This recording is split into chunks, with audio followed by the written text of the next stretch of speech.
querido irmão, minha querida irmã, lembre que neste ano mariano, uma proposta que eu fiz para vocês foi comentar os 4 grandes dogmas marianos: a Imaculada Conceição, a Assunção Gloriosa, a Maternidade Divina e a Virgindade Perpétua de Nossa Senhora.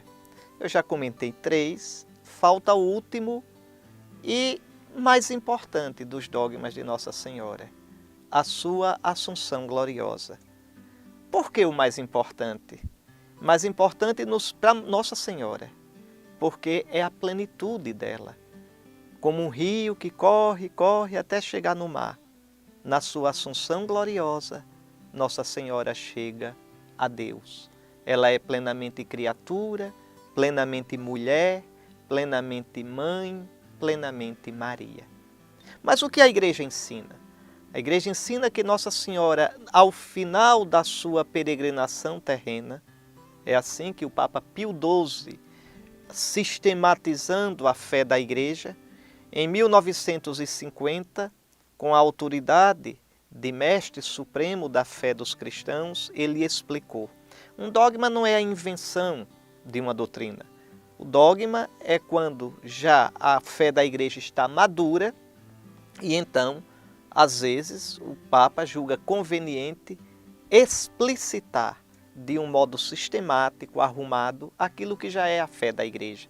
Então, Pio XII explicitou assim, que a Virgem Maria, após a sua peregrinação terrestre, ela entrou em corpo e alma na glória de Deus, na glória de Cristo.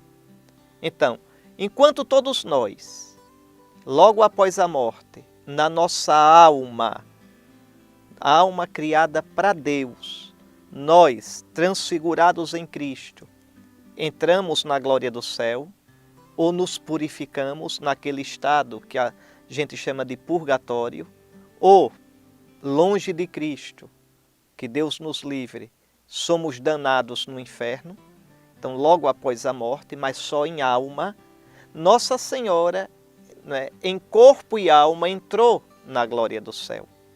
Enquanto, veja, todos nós esperamos a glorificação do corpo para o fim dos tempos, nosso corpo fica dormindo, vamos chamar de dormir, é uma metáfora, é uma imagem, é o corpo que fica dormindo até o fim dos tempos, mas na nossa alma já somos glorificados. No caso de Nossa Senhora, ela em todo o seu ser, em corpo e alma, já entrou na glória de Cristo. Primeira pergunta: onde é que está isso na Escritura? Claro, impossível que isso esteja dito deste modo nas Escrituras.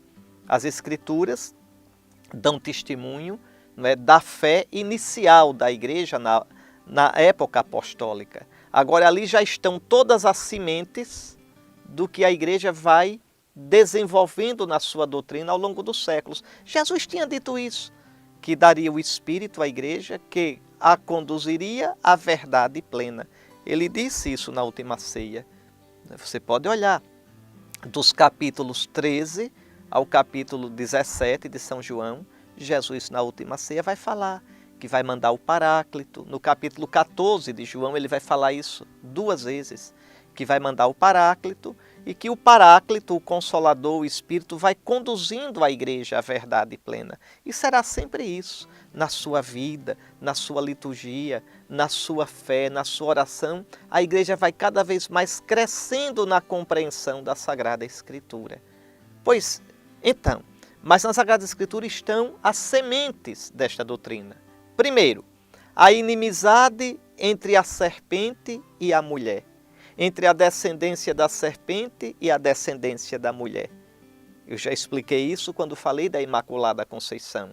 Então, entre Maria e o pecado, não há pacto algum. E o pecado, o salário do pecado, é a marca da morte, do afastamento de Deus. Depois, o modo como Gabriel chama a Nossa Senhora: alegra-te, ó toda agraciada, ó toda cheia da graça de Deus, nela não há a desgraça do pecado. Depois, Nossa Senhora como discípula perfeita de Cristo, ela é aquela que escuta e guarda no coração. Ela é aquela porque, como discípula perfeita, segue o Cristo até a cruz. Jesus diz tantas vezes no Evangelho, o discípulo é aquele que o segue, e o segue até a cruz. Nossa Senhora aparece ao pé da cruz, enquanto os outros fogem, e Nossa Senhora aparece, discípula e mãe perfeita da Igreja, com os apóstolos no cenáculo, perseverando em oração. Pois bem, São Paulo diz tão bonito, que se sofrermos com Cristo reinaremos.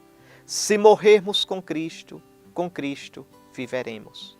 Ora, aquela que perfeitamente esteve unida a Cristo nesta vida, aquela que perfeitamente morreu com Cristo, tanto que ela é chamada Rainha dos Mártires. Como é que Nossa Senhora morreu com Cristo? Morreu. Morreu e ninguém morreu como ela com Cristo. Ao pé da cruz, Nossa Senhora, em certo sentido, morreu na sua maternidade. Vejam, qualquer pessoa pode sofrer com Cristo. São Paulo foi decapitado, São Pedro crucificado de cabeça para baixo, São Lourenço queimado na grelha, Santo Inácio de Antioquia devorado pelas feras, mas só a Virgem Maria sofreu como mãe de um filho único. Só Nossa Senhora, vocês imaginam Nossa Senhora ao pé da cruz, virgem oferente sem igual. O próprio Simeão tinha predito: esse menino é sinal de contradição e uma espada traspassará o teu coração. Então Maria sofreu perfeitamente com Cristo. Morreu espiritualmente, morreu na sua maternidade com Cristo. E por isso, perfeitamente com Cristo, já está glorificada. Se sofrermos com Cristo, com Ele reinaremos. Se morrermos com Cristo, com Ele viveremos. Então, desde o início, os cristãos tiveram essa consciência. E olhando o Apocalipse 12, a mulher vestida de sol, fica ainda mais claro.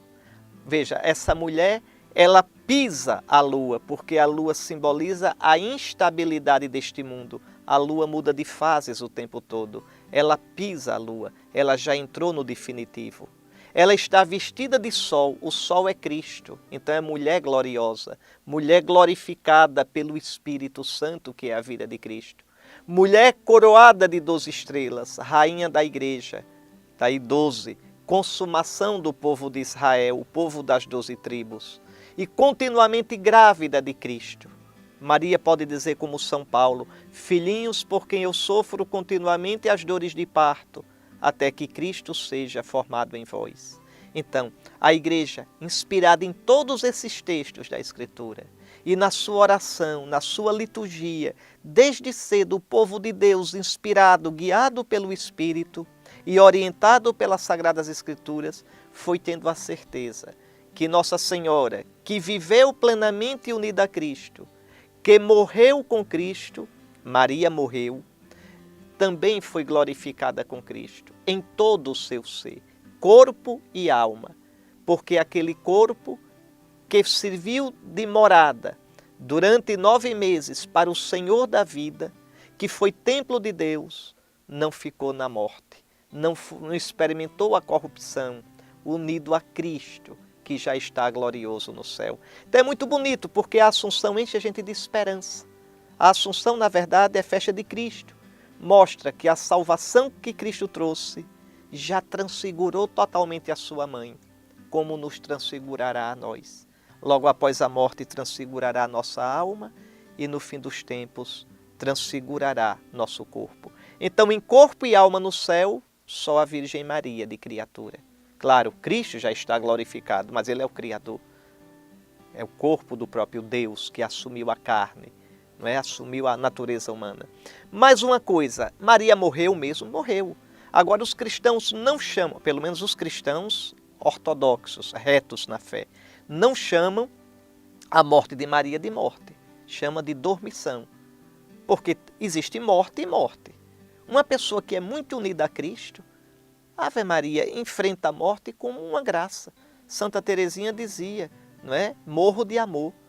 Santa Teresa d'Ávila dizia, não é? Vivo sem viver em mim, tão alta vida espero, que morro porque não morro. São Francisco de Assis chamava a morte de irmã. São Paulo dizia na carta aos Filipenses, capítulo 1, o meu desejo é partir para estar com Cristo. Veja como ele chama a morte, uma partida para estar com Cristo. Agora imagine a morte de Nossa Senhora. Então ela a vivenciou de um modo tão doce, certamente, tão feliz de poder ver o seu filho glorioso, que a igreja prefere chamar essa morte de dormição. Quer dizer, dormição pelo modo como ela vivenciou a morte. Mas, olhando de fora, é morte mesmo. A igreja nunca ensinou que Nossa Senhora não morreu. Existia no século XIX uma opinião teológica chamada imortalista, que dizia que Nossa Senhora, porque não tinha pecado e o salário da morte é o pecado, não teria morrido. Mas isso não está na tradição da igreja. Pelo contrário, há o túmulo de Maria em Éfeso e há um túmulo de Maria em Jerusalém. Há logo dois, porque duas tradições. Então, veja, como é que diz que não morreu?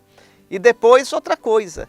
Não é? Nossa Senhora, se foi unida totalmente a Cristo, morreu sim, para participar da morte de Cristo. Cristo não tem pecado e morreu assumindo os nossos pecados. Então é isso. E que a Virgem Maria assunta ao céu, veja, Cristo, não é? A gente fala de ascensão, ele é glorificado com a força dele divina. Maria é assunta, olha aí, a voz é passiva, ela foi assunta, ela foi elevada pelo Pai através do Filho no Espírito, totalmente glorificada, espirituada pelo Espírito Santo no seu corpo e na sua alma. Esse é o destino da igreja, esse é o nosso destino, esse é o destino da humanidade. Que a toda santa, a assunta ao céu, interceda por nós. Amém.